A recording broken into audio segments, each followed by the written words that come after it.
Voilà pour les titres de cette édition. À toutes et à tous, bonsoir et merci de nous rejoindre pour le 20h sur la télévision togolaise. Je vous les annonçais dans les titres, c'est fini pour les luttes Evala 2014. Durant une semaine, le pays kabye a vibré au rythme de ces rites traditionnels qui font passer les lutteurs de la classe de jeunes à celle des adultes. Pour cette dernière journée, les empoignades de fin ont débuté par le canton de Tchare en présence du chef de l'État, Foreso Zimna Nyazingbe. Le compte rendu avec Nestor Mozo et Essoham. Théo Théo.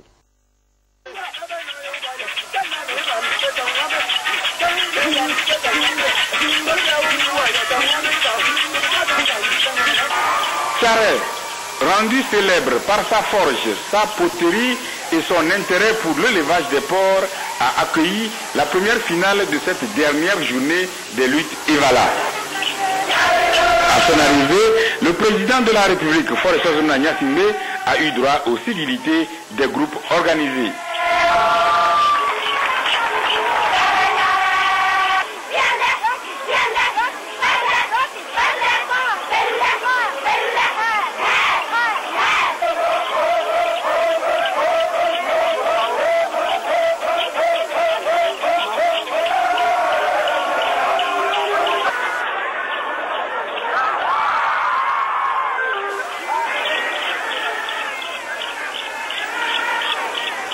Ouyamde et Tchare sont les deux villages qui constituent le canton de Tchare.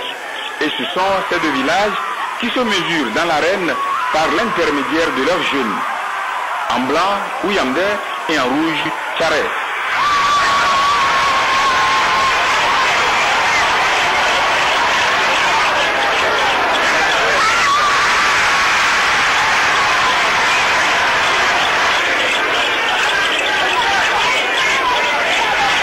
L'initiation du jeune kabye dure 3 ans, une période au cours de laquelle il acquiert l'expérience, traduisant ainsi sa maturité. Après les 3 ans d'épreuve et d'endurance, l'initié a le sentiment de devoir accompli.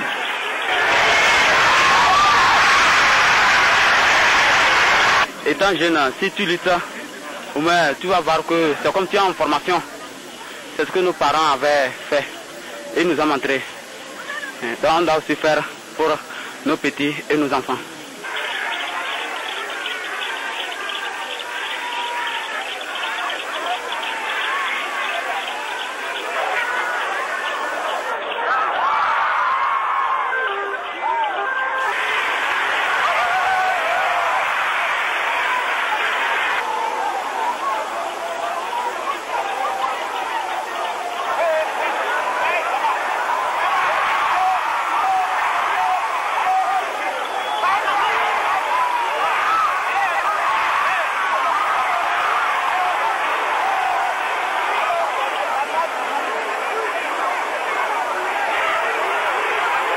Ouyamde gagne par 22 contre 6.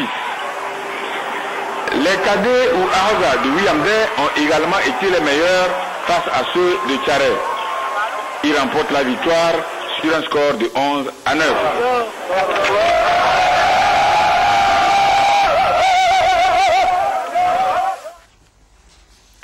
Dernières empoignades également du côté de Somdina. Les meilleurs lutteurs de cette année ont prouvé leur maturité devant le président de la République. Et Soham, Théo Théo. Jour J des luttes traditionnelles Evala dans le canton de Somdina. Personne ne voudrait se faire compter l'événement. Vieux, jeunes et enfants empruntent les rues et sentiers qui serpentent la montagne. Destination, l'école officielle de Sekidé, lieu de cette finale.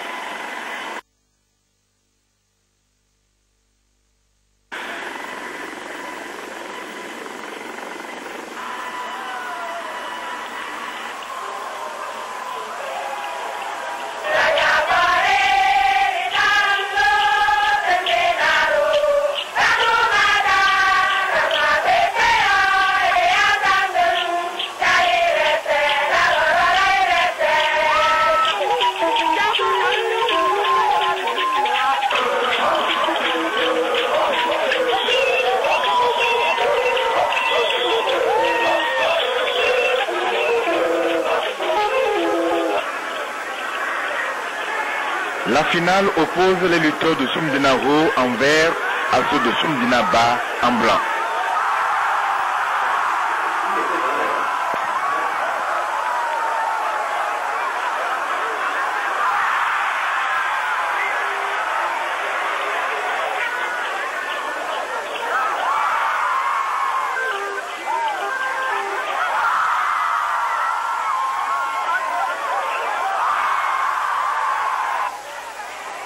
Ces empoignades se déroulent sous le regard des Ezekpa, aînés des Evala, qui, après les dures réalités,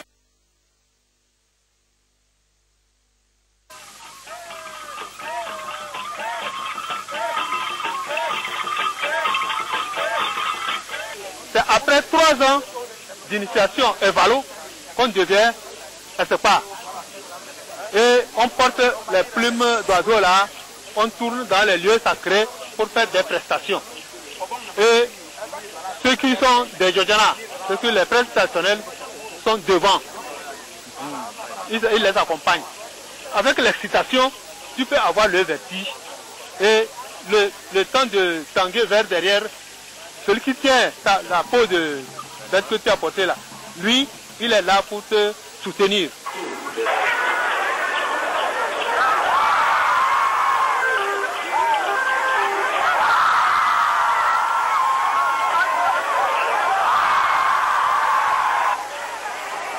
ces empoignades se déroulent. La rencontre s'est soldée par la victoire de Soumdina Ba, 22 points contre 13 pour Soumdina Haut, alors qu'elle est de 12 contre 3, toujours à l'avantage des Blancs de Soumdina Ba dans la catégorie des Arrosa. Ici aussi, le chef de l'État, Fonia Singbe, a félicité ces jeunes.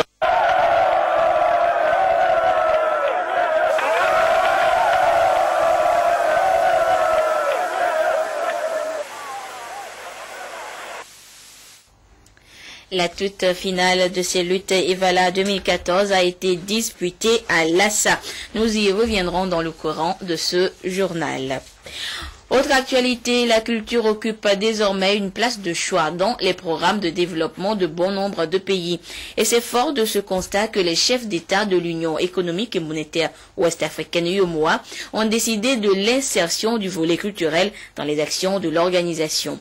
Raison d'une rencontre cette semaine à Ouagadougou au Burkina Faso des ministres de la culture de 5 États membres de l'Union, dont la Togolaise Madame Kouméalo Anaté. Le Conseil des ministres de la culture a adopté le programme de développement culturel de l'UEMOA. Grégoire Awessa. C'est une ère nouvelle qui s'ouvre pour les acteurs culturels de l'Union économique et monétaire ouest-africaine. Les ministres chargés de la culture de l'UEMOA ont adopté le programme de développement culturel de l'Union lors de leur conseil à Ouagadougou au Burkina Faso. Ce programme s'inscrit dans la mise en œuvre de l'acte additionnel instituant la politique commune de développement culturel au sein de l'UEMOA adopté à Dakar le 24 octobre 2013 par la conférence des chefs d'État et de gouvernement. Le Togo a été représenté à cette rencontre sous-régionale par la ministre de la Communication, de la Culture, des Arts et de la Formation civique. Le programme commun donc, du développement culturel pour les pays de l'UEMOA porte sur 4 axes principaux. Le premier axe, nous souhaitons développer un marché régional des services culturels. Deuxièmement, il est important de développer les métiers de la culture et de professionnaliser les acteurs culturels.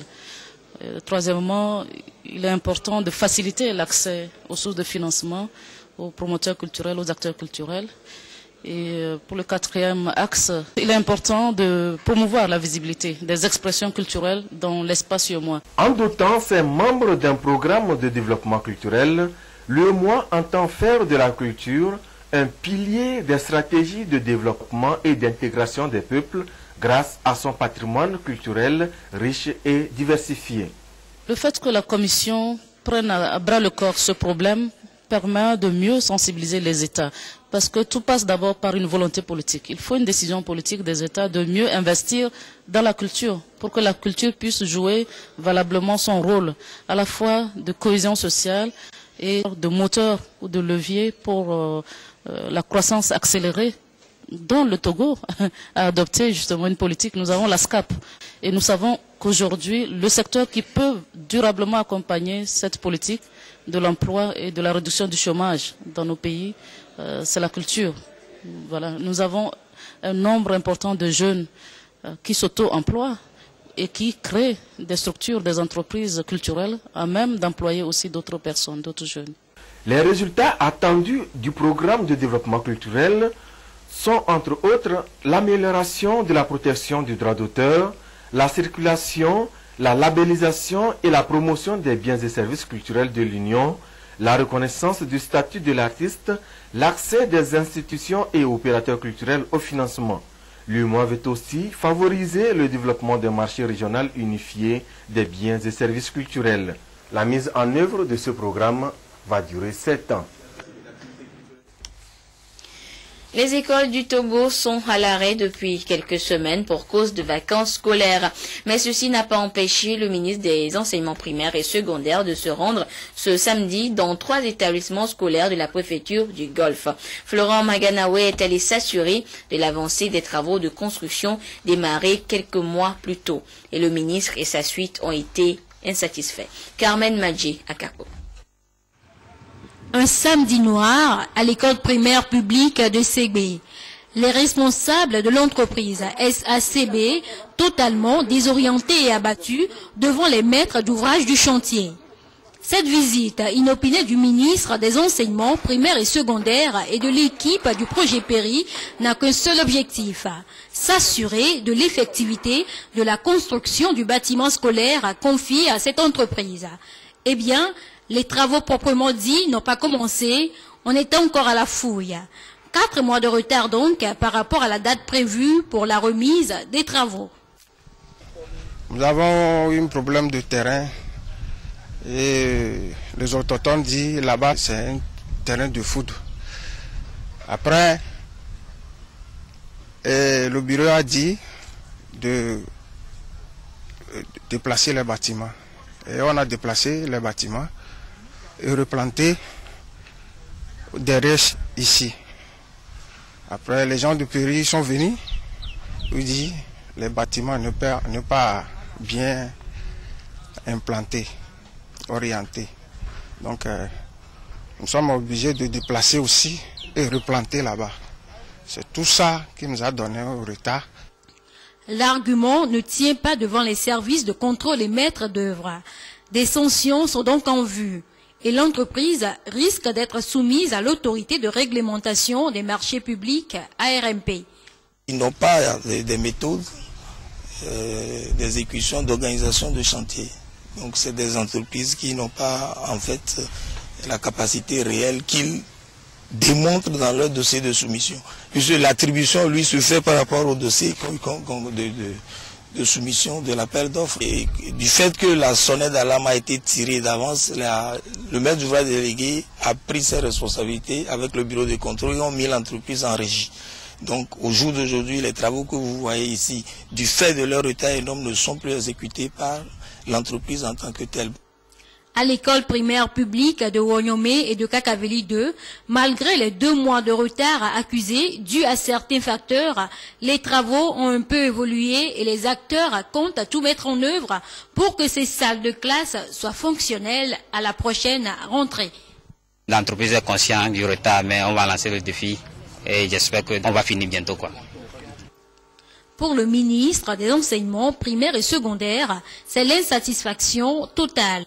À la date d'aujourd'hui, avec tous les différents réglages, nous devions être au niveau de la dalle pour toutes les entreprises. Et nous avons peur que d'ici la rentrée, nous ne puissions disposer des bâtiments nécessaires pour accueillir les enfants qui doivent rentrer au niveau de l'école. Nous avons voulu attirer l'attention des entrepreneurs, aussi bien de la GETUR, pour que vraiment le travail qui leur est confié puisse être fait dans les délais afin de nous permettre d'assurer une bonne rentrée 2014-2015.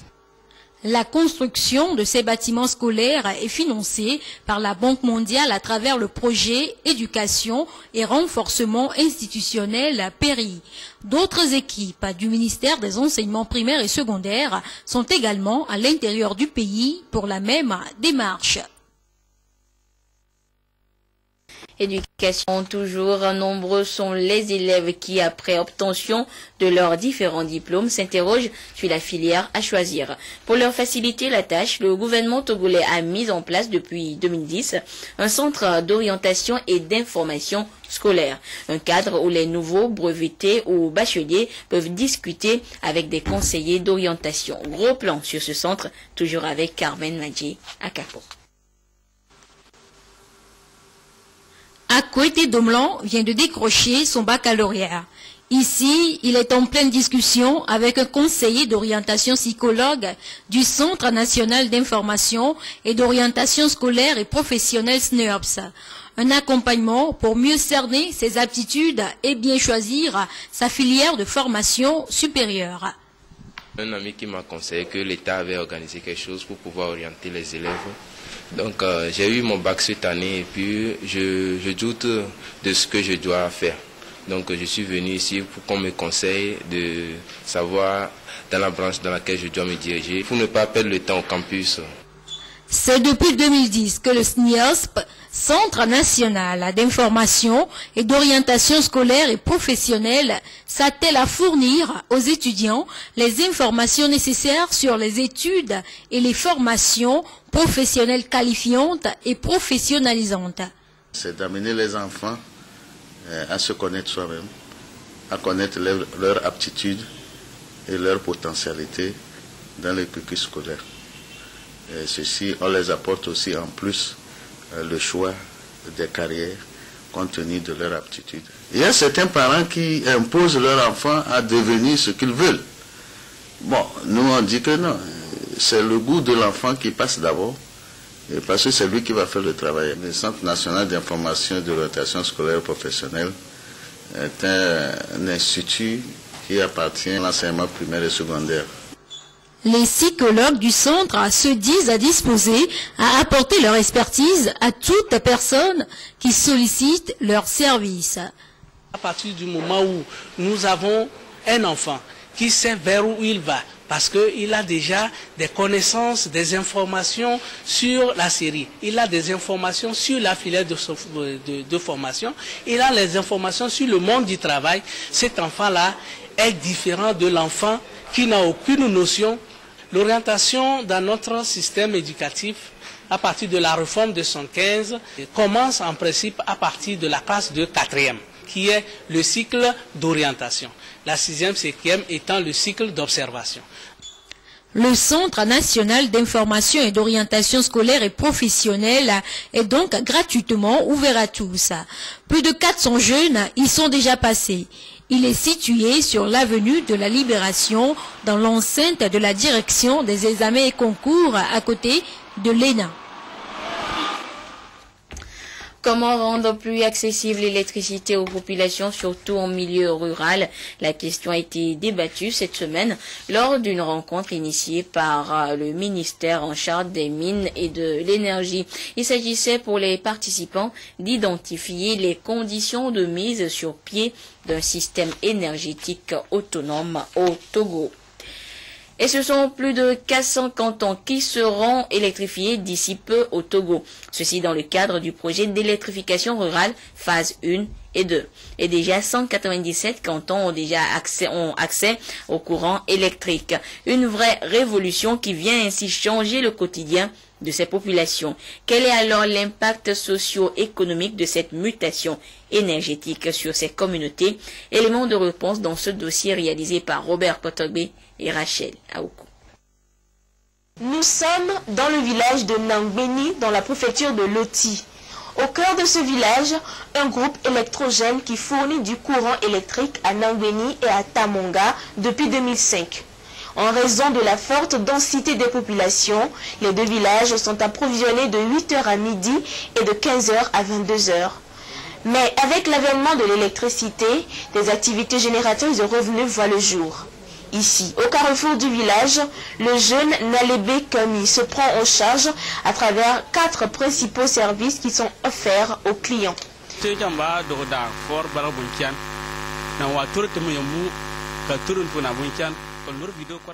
J'ai installé une égreneuse de riz, un moulin et un vidéoclub. À l'aide du courant, je charge aussi les portables à 50 francs. La projection des films et des matchs se fait à 25 francs. L'électricité me sert beaucoup. Des activités qui me permettent aujourd'hui de subvenir aux besoins de ma famille. À Pendjal et à Pessare, l'existence des moyennes et basses tensions favorise l'installation des vidéoclubs et des moulins, des mutations qui font la fierté des garants des us et coutumes. Je suis très content et très satisfait de l'éclairage parce que ça va permettre à nos enfants d'étudier avec l'électricité et le courant électrique.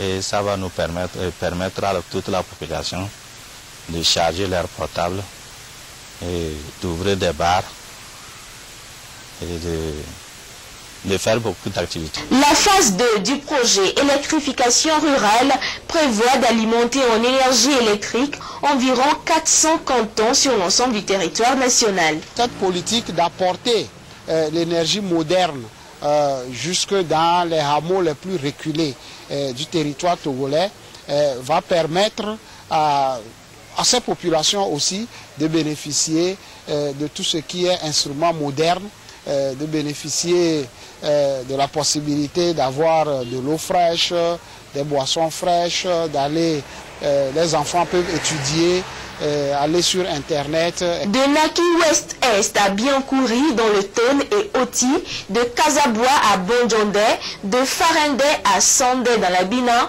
le constat est clair. L'électrification rurale constitue aujourd'hui un atout majeur dans le développement des activités dans ces localités.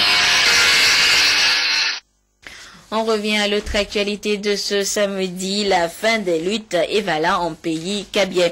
Et après les cantons de Tchare et Soumdina, la toute finale de ces luttes a été disputée à Lassa. Le compte rendu avec Essoram Teoutou et Nestor Mozo.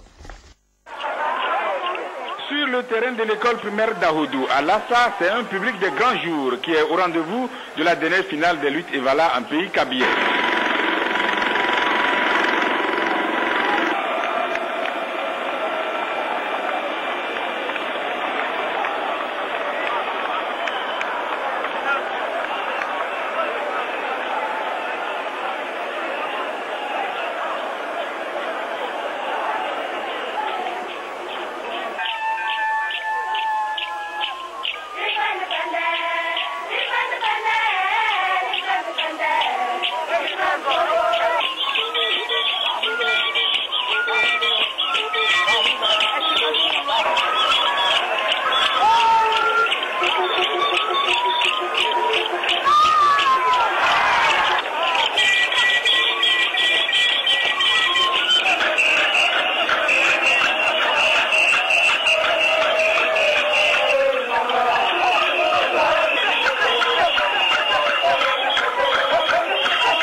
À Lassa, les jeunes des villages de la montagne, communément dans la plaine ou la Fabba, ils sont respectivement en short blanc et rouge. Tout comme dans les cantons de Lama et Soumdina, à Lassa, les deux meilleurs lutteurs des coalitions luttent entre eux en première position, en signe d'exemple aux autres.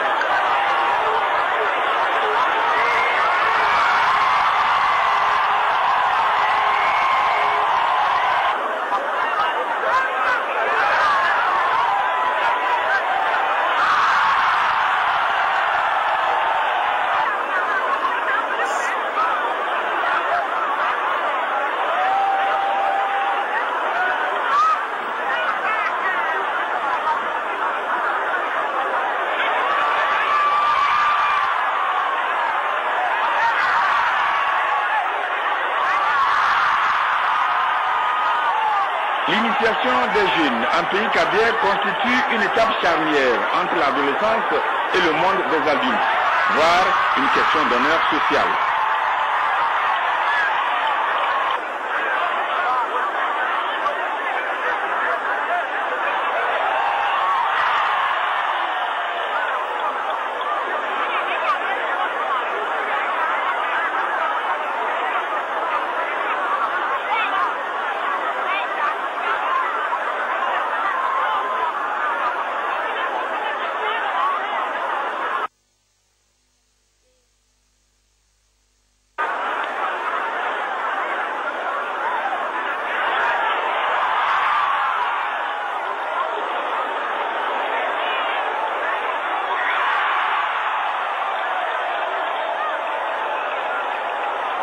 ténacité, courage, vigilance.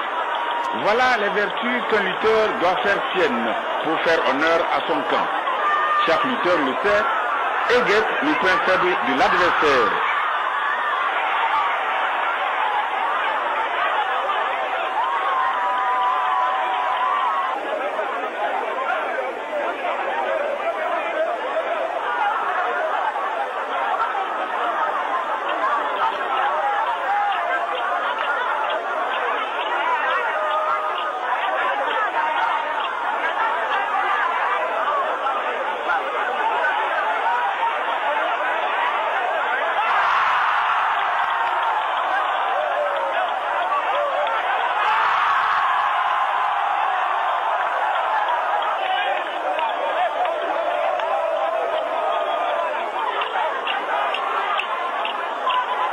À la fin de ce spectacle, le score a été très serré. La Saba enregistre 24 points et la KO 22. A été acquise à 2 points de différence aussi au niveau des non-initiés. 15 pour les rouges de la Saba et 13 pour le camp en blanc de la Sahou. Avec la finale du canton de l'Assa, les rideaux ont été donc tirés sur l'édition 2014 des luttes Evala dans la Kouva et dans Doufelgou.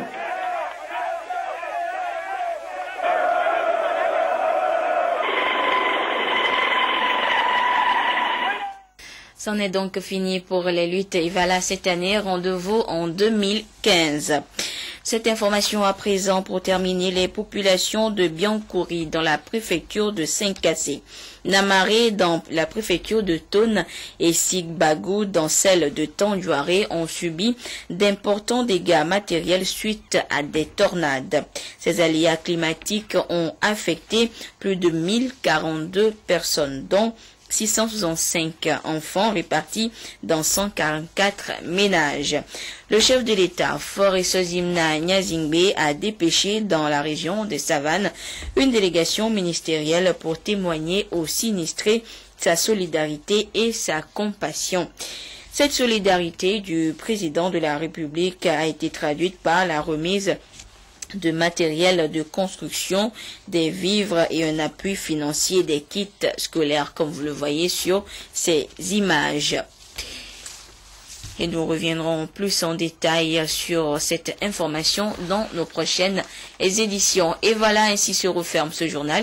Merci à vous qui l'avez suivi ou que vous soyez grâce à la télévision togolaise. Au revoir.